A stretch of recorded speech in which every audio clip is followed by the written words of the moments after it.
Shalom. I am Rabbi Jacob, and I want you to listen carefully to what I am about to tell you. Because if you understand it, your relationship with money will never be the same again. I am not speaking to you as a distant teacher or a guru, but as someone who has been where you are now. I also had a job from 8 in the morning to 6 in the evening, a job that robbed me of my soul, time, and faith. For years, I believed that the way to survive was to save, to keep every penny, to deprive myself of what I desired, hoping that one day this effort would bear fruit.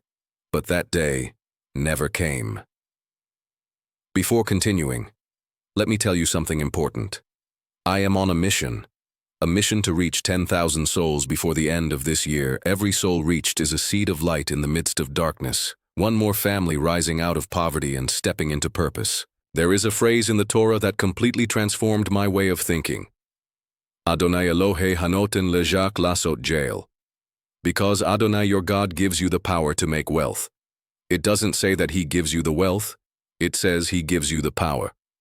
And that power is not manifested when you hide the money, but when you make it work. From that moment on, I started observing how the wise think, how Jewish families that prosper from generation to generation operate. I discovered that their secret was not saving, but jogma, practical wisdom to multiply. I learned that money is like a seed. If you bury it out of fear, it rots. If you plant it with faith, it blossoms. My grandfather used to say, Jacob, if you keep your coins in a drawer, soon you'll have a drawer full of dead coins. But if you put them to work, each coin will bring you company. At that time, I didn't fully understand his words, but time showed me that he was right. I remember a day at work, while looking at my computer screen counting the minutes to leave, I felt a deep emptiness. I was earning enough to survive, but not to live. It was at that moment that I decided to apply the principle I am about to reveal to you today. I took it from the Torah, the Talmud, and my people's own experience. The principle is simple but powerful. Money that does not circulate dies. In Hebrew we say, kesef holeg che, kesef omed met. Money that moves lives, the one that stops dies. That day I made a decision that changed my destiny. I stopped saving out of fear and started investing with purpose. It was not easy. I had just a few savings, but I decided to put them to work. I bought books on financial education, attended seminars, looked for mentors. I invested first in knowledge because the Torah teaches. Talmud. Torah keneged kulam study is worth more than everything. After a few months, something began to change. My mind started to expand. I no longer thought in terms of scarcity, but of purpose. I began to see opportunities where I previously saw risks, and when my mindset changed, my results also changed. It was not money that gave me freedom, it was understanding. When I understood that money is an energy that flows through service, creativity, and faith, I started to use it as a sacred tool. In Mizl, Proverbs 11:24 states, "There are those who distribute and have more added to them, and there are those who withhold more than is right, but they come to poverty." That is the spiritual law that governs abundance. If you withhold out of fear, the flow stops. If you give with purpose, the flow increases. That is how my first business was born. I had no capital, but I had a principle. Serve with excellence. I began offering financial advice in my free time, applying the little I had learned. I got my first client, then another, and over time I built something that allowed me to leave the job that was suffocating me. Today I manage several companies, but I don't say this out of vanity. I say it so you know that the principles of the Torah work, even in the modern world. It doesn't matter if you're in New York, Miami, or Los Angeles. If you apply the eternal principles, you will achieve eternal results. When Jewish families teach their children about money, they don't say save, they say learn to multiply what you receive. In Hebrew, the word braja means blessing, but also expansion. A blessing is not having something, it is making it grow. When you understand that, you stop obsessing over saving and start creating. My father used to tell me that every bill is a messenger. If you send it away with fear, it won't come back. If you send it with purpose, it returns multiplied. That's why, every time I invest, I say a short prayer. Adonai, bless this seed and bring it back in abundance. I'm not talking to you about superstitions. I'm talking about practical faith, about emunah. Emunah is not believing that God will do everything for you. It's acting with the certainty that He has already given you the power to do so. At that time, I started to notice something curious. The more I gave, the more I received, not only in money, but in opportunities, contacts, wisdom.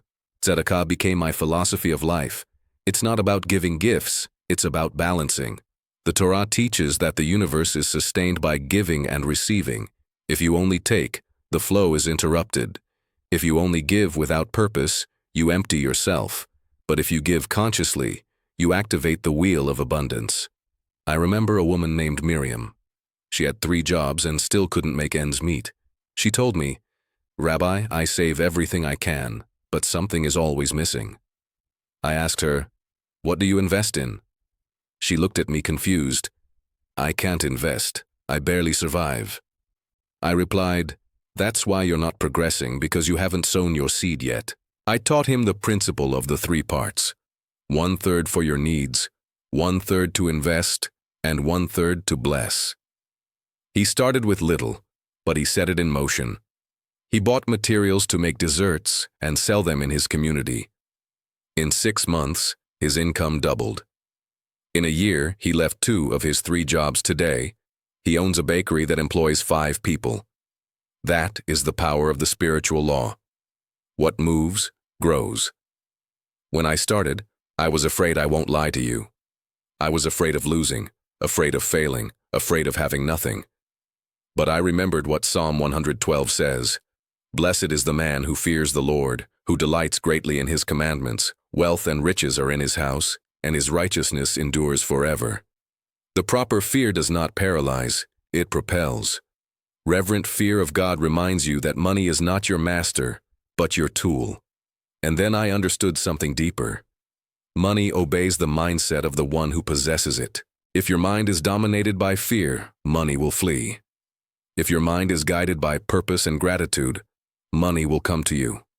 One afternoon, while walking through the streets of the neighborhood where I grew up, I remembered how my mother used to keep her money in a metal box hidden under the mattress.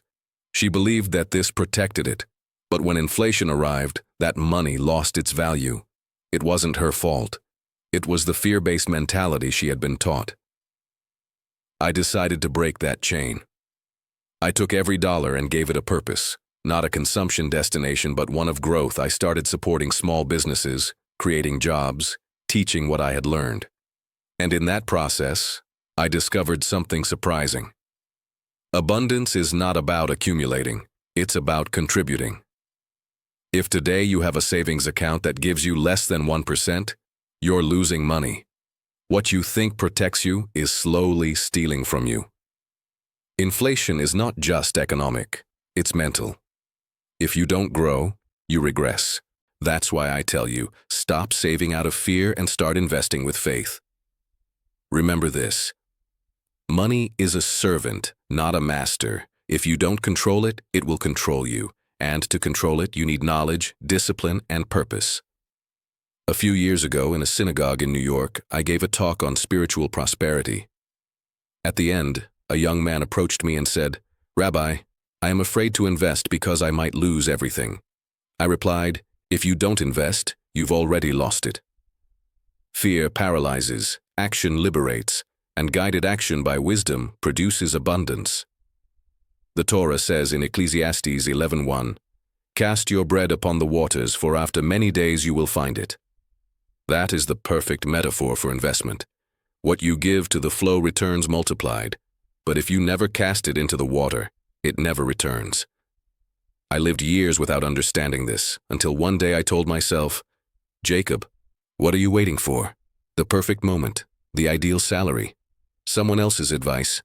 Then I remembered another phrase from the Talmud, "Im lo achshav aimatai," if not now, when, and I began. That first step was the hardest but also the most sacred.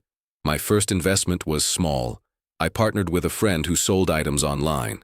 It seemed insignificant, but every week I learned something new: how to negotiate, how to serve customers, how to reinvest profits. That experience taught me more about prosperity than all my years of saving. Saving had taught me to hold back. Investing taught me to trust. Then came an even deeper lesson. The Torah says in Genesis 26:12, "And Isaac sowed in that land, and received in the same year 100-fold, and the Lord blessed him." Isaac did not wait for the perfect year or ideal conditions. He sowed amid scarcity. It was his act of faith that activated the blessing. I learned that blessing does not depend on the environment, but on the act of obedience. When I left my office job, many thought I had lost my mind. "How are you going to give up something stable for an uncertain dream?" they asked me. But stability is an illusion if your soul is in prison. Money earned without purpose becomes invisible chains. So I started each morning with prayer and study. I asked Adonai to show me how to apply his wisdom in the modern world, and the answer was clear: multiply. Multiply your talents, your relationships, your influence, your service. Money is the shadow of the value you give. One day, while teaching a group of young people about finances, one asked me, "Rabbi, how do I know if an investment is right?" I replied, "Ask yourself if that investment creates life. If it only fills your pocket but empties your spirit, it does not come from God.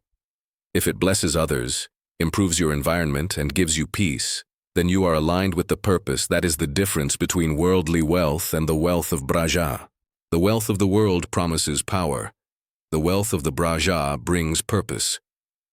Years later, I understood that my true wealth was not my businesses, but the transformed people. I remember Andres, a man who worked 12 hours daily in a factory. I met him at a seminar. He told me, "Rabbi, I save, I cut expenses, but nothing works." I replied, "Because you're applying the law of fear, not the law of faith." I taught him to allocate his income: 10% for tzedakah, 10% for knowledge, 10% for opportunities. In 6 months, he had paid off half of his debts. In a year, he opened his own workshop. Today, he has 20 employees, and when he told me this crying, he said, "I never thought that giving would be the key to receiving." That is tzedakah, justice, balance, a channel of blessing. During my early years as an entrepreneur, I made many mistakes. I invested in projects that failed. I trusted the wrong people, but even those falls became teachers. Faith does not eliminate risk, it redeems it. The Torah teaches, the righteous man falls 7 times and gets up again. The important thing is not to avoid falling, but to get up with more wisdom. I started to see money as a conversation with God.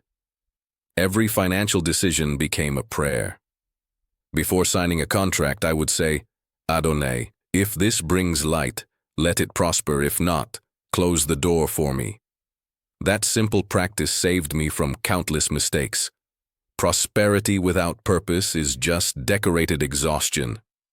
There is a passage in Deuteronomy 28 that says, "Adonai will bless all the work of your hands." Look closely. It doesn't say he will bless your desires, but your hands.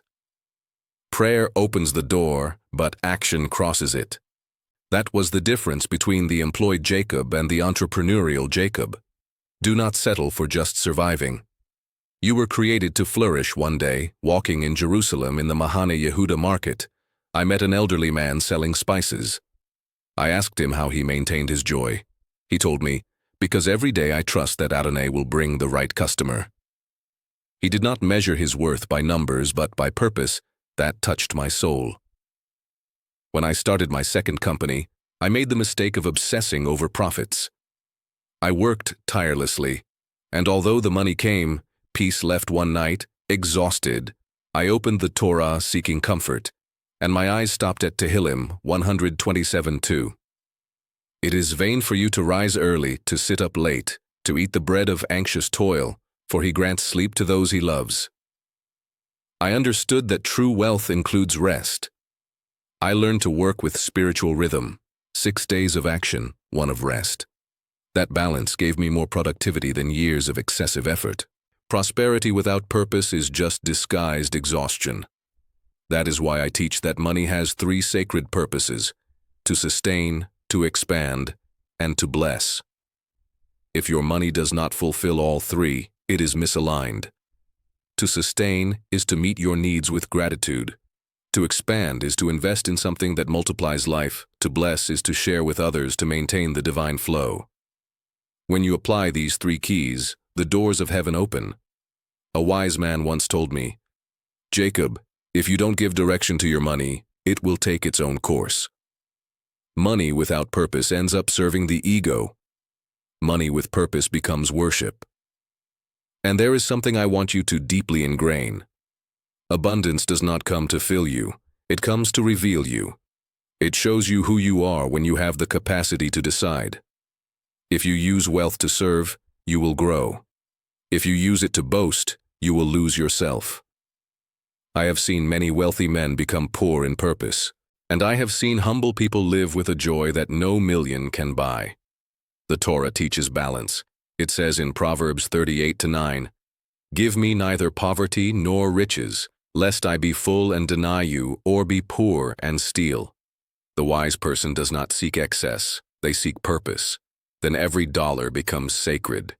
Every morning I review my heart before my bank accounts, because if my heart is in order, my finances will be too. I asked an elderly rabbi what the secret to constant blessing was, and he told me, gratitude, purpose, and movement. Gratitude for what you have, purpose in what you do, and movement in what you possess. Those words became my map. If you stop the movement, life stagnates. If you lose purpose, money becomes empty.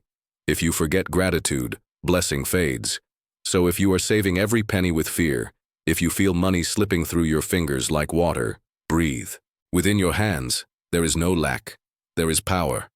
The power that Adonai gave you to create, produce, multiply. Do not wait to have a lot to start acting. Start with what you have, and God will multiply it. The day I understood that, something broke inside me.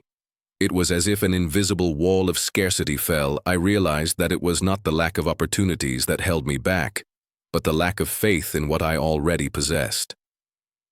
I decided to set everything in motion.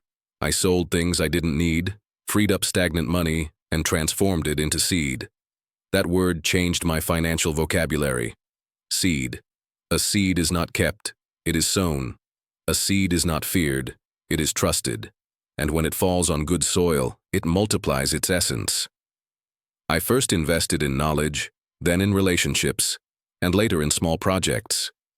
Not everything worked, but each attempt made me wiser. Failure was not a loss. It was fertilizer that strengthened my roots. In Hebrew, nisayon means test, but also experience. Each fall was an experience that prepared me for a greater level of blessing. Money stopped being my measure of success. My measure became the number of people I could help. Money became an instrument of purpose.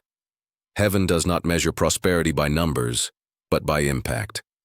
One afternoon, I received a visit from a young man who worked at a gas station. He told me, "Rabbi, I listened to your teachings. I started dividing my income, and today, for the first time, I have money working for me." He showed me a notebook where he recorded every investment, every donation, every lesson learned. I hugged him and said, "This is bracha. True blessing is not depending on money, but making money depend on you." The wise said, "Money in the hands of the righteous is like water in a canal. Where it passes, it blossoms." That's why the goal is not to accumulate, but to flow. When you flow, you become a channel through which God blesses others, and in that flow, the blessing returns multiplied. For years, I was a slave to the clock, but the clock measures time, not purpose. Today, my time belongs to my mission. You don't need to quit your job to start this change. What you need is to abandon the slave mentality. The slave hoards, the free multiplies. The slave fears losing, the free sows. So I tell you again, stop saving out of fear and start investing with purpose. Investing is not just putting money into businesses. It's putting energy into something that generates life. The Torah says, "Honor Adonai with your possessions and your first fruits, and your barns will be filled." When you give God the first, He blesses the rest. Not because He needs it, but because you need to remember who the source is. I have seen financial miracles in those who practiced tzedakah. Debtors saw doors open. It's not magic, it's obedience. Money obeys invisible laws. If you hold on to it out of fear, it moves away. If you direct it with faith, it returns multiplied. The Torah says, "In the morning sow your seed, and in the evening do not let your hand rest." In other words, keep sowing. Some fruits will come quickly, others not, but all come in their time. Money is ink with which you write your legacy. If you use it wisely, your story will bless generations. Looking back at the man I was, locked in an office, afraid to spend a penny, I understand that fear was the teacher that pushed me toward the truth.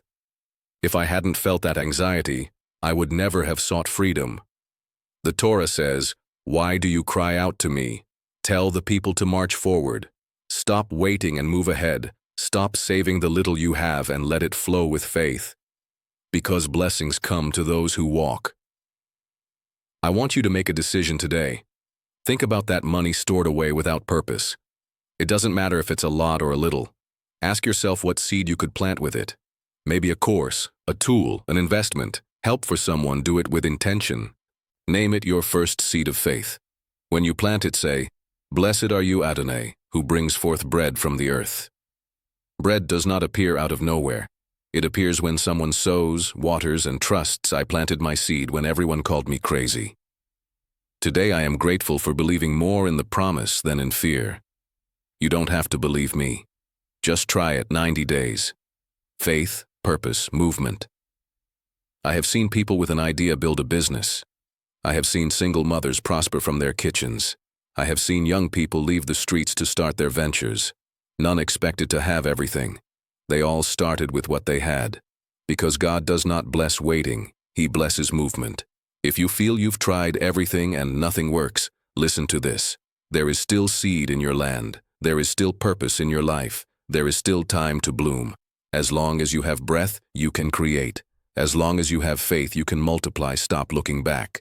He who looks back is paralyzed. He who looks forward expands. I also thought that my story was over. A job that consumed my soul, a dream that seemed unreachable, but it was that very pain that led me to seek God. I discovered that He never wanted us to be slaves to the system, but stewards of the kingdom. The blessing manifests when you trust enough to let go. Every seed you release in faith creates a harvest that will follow you all your life. Imagine it.